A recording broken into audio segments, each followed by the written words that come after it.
ಎಲ್ಲರಿಗೂ ರುಚಿ ತಿಂಡಿ ಟೈಮ್ಗೆ ಸ್ವಾಗತ. ಇವತ್ತು ನಾನು ಹೊಸಕೋಟೆ ಸ್ಟೈಲ್ ದಮ್ ಬಿರಿಯಾನಿ ಮಾಡೋದು ಹೇಗೆ ಅಂತ ತೋರಿಸ್ತಾ ಇದ್ದೀನಿ, ಬನ್ನಿ ನೋಡೋಣ.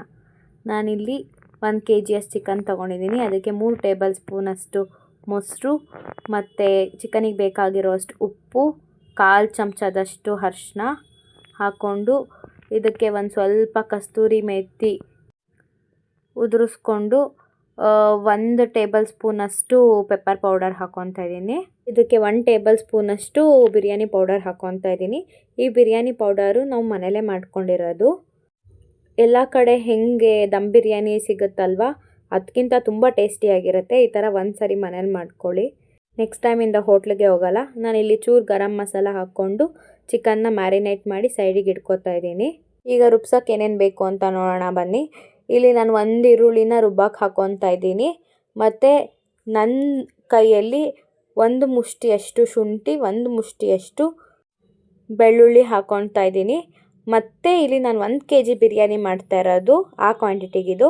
ಮತ್ತು 12ರಿಂದ 13 ಮೆಣಸಿನ್ಕಾಯಿ, 1 ಹಿಡಿಯಷ್ಟು ಕೊತ್ತಂಬರಿ ಸೊಪ್ಪು, 1 ಹಿಡಿಯಷ್ಟು ಪುದೀನ ಸೊಪ್ಪು ಹಾಕ್ಕೊಂಡು ಒಂದು ಸ್ವಲ್ಪ ಮೆಂತ್ಯ ಸೊಪ್ಪು ಕೂಡ ಹಾಕ್ಕೊಂಡಿದ್ದೀನಿ. ಅದು ಆಪ್ಷನಲ್, ಇದ್ದರೆ ಹಾಕ್ಬೋದು.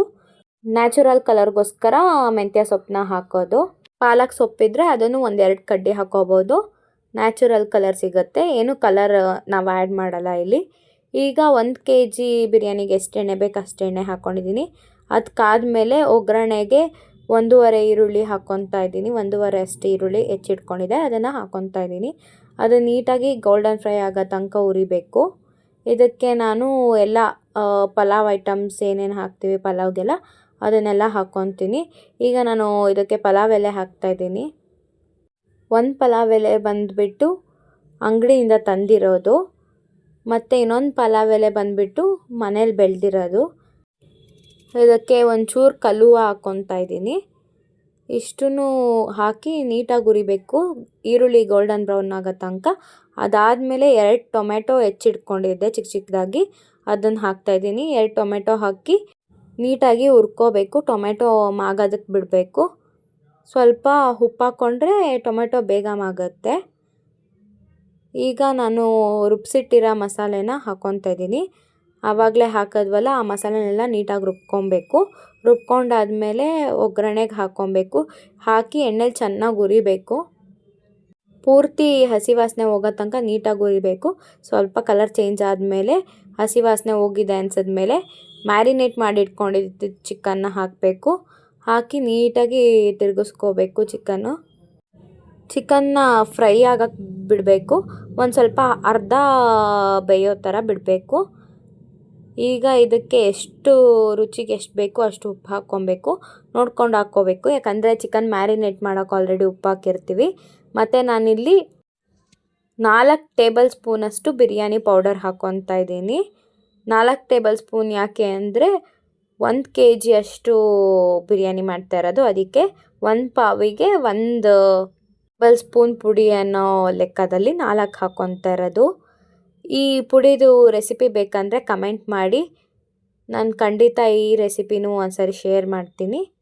ಈಗ ನಾನಿಲ್ಲಿ ನೀರು ಹಾಕ್ಕೊತಾ ಇದ್ದೀನಿ ಬಿರಿಯಾನಿಗೆ. 1 kgಗೆ 8 ಲೋಟದಷ್ಟು ನೀರು ಬೇಕು. ಆದ್ದರಿಂದ 8 ಲೋಟದಷ್ಟು ನೀರು ಹಾಕ್ಕೊತಾ ಇದ್ದೀನಿ. ನೀರು ಹಾಕಿ ಚೆನ್ನಾಗಿ ಕುದಿಯೋಕ್ಕೆ ಬಿಡಬೇಕು. ಅಂದರೆ ನೀರು ಚೆನ್ನಾಗಿ ಕುದೀತಾ ಇದೆ ಅಂದಾಗ ಅಕ್ಕಿನ ಹಾಕಬೇಕು. ನಾನಿಲ್ಲಿ 3 ಲೋಟದಷ್ಟು ಬಿರಿಯಾನಿ ರೈಸ್ ಹಾಕ್ಕೊತಾ ಇದ್ದೀನಿ. 1 ಲೋಟದಷ್ಟು ಬಾಸ್ಮತಿ ರೈಸ್ ಹಾಕ್ಕೊತಾ ಇದ್ದೀನಿ. ಬಿರಿಯಾನಿಗೆ ನೀಟಾಗಿ ತೊಳೆದಿಟ್ಕೊಂಡಿದ್ದೀನಿ.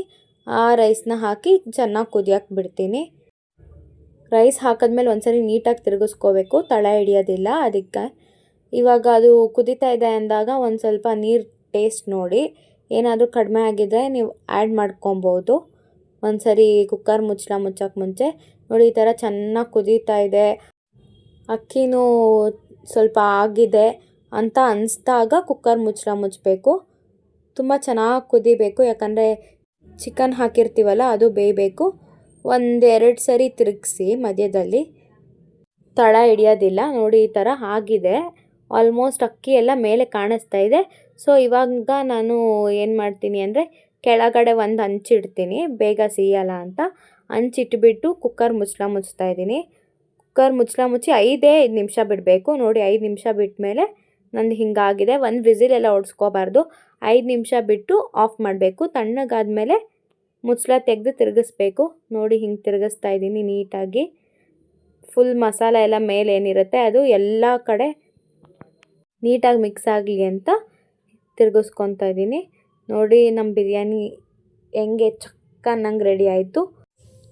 ಆ ಬಿರಿಯಾನಿ ಪೌಡರ್ ಒಂದಿದ್ರೆ ಬೇಗ ರೆಡಿ ಮಾಡ್ಬೋದು ಮತ್ತು ಯಾವ ಹೋಟೆಲ್ಗೂ ಏನು ಕಡಿಮೆ ಇಲ್ಲ. ತುಂಬ ಚೆನ್ನಾಗಿರುತ್ತೆ. ಒಂದು ಸಾರಿ ಮನೇಲಿ ಟ್ರೈ ಮಾಡಿದ್ರೆ ಖಂಡಿತ ನೀವು ಹೋಟ್ಲಿಗೆ ಇನ್ನೊಂದು ಸಾರಿ ಹೋಗೋದಿಲ್ಲ. ನಿಮಗೆ ಇವತ್ತಿನ ರೆಸಿಪಿ ಇಷ್ಟ ಆಗಿದ್ರೆ ಲೈಕ್ ಮಾಡಿ, ಶೇರ್ ಮಾಡಿ, ಸಬ್ಸ್ಕ್ರೈಬ್ ಮಾಡಿ, ಕಮೆಂಟ್ ಮಾಡಿ, ಫಾಲೋ ಮಾಡಿ. ಮತ್ತು ಬಿರಿಯಾನಿ ಪೌಡರ್ ರೆಸಿಪಿ ಬೇಕಿದ್ದರೆ ಕಮೆಂಟ್ ಸೆಕ್ಷನಲ್ಲಿ ತಿಳಿಸಿ. ಖಂಡಿತ ಒಂದು ಸಾರಿ ತೋರಿಸ್ತೀನಿ. Thank you.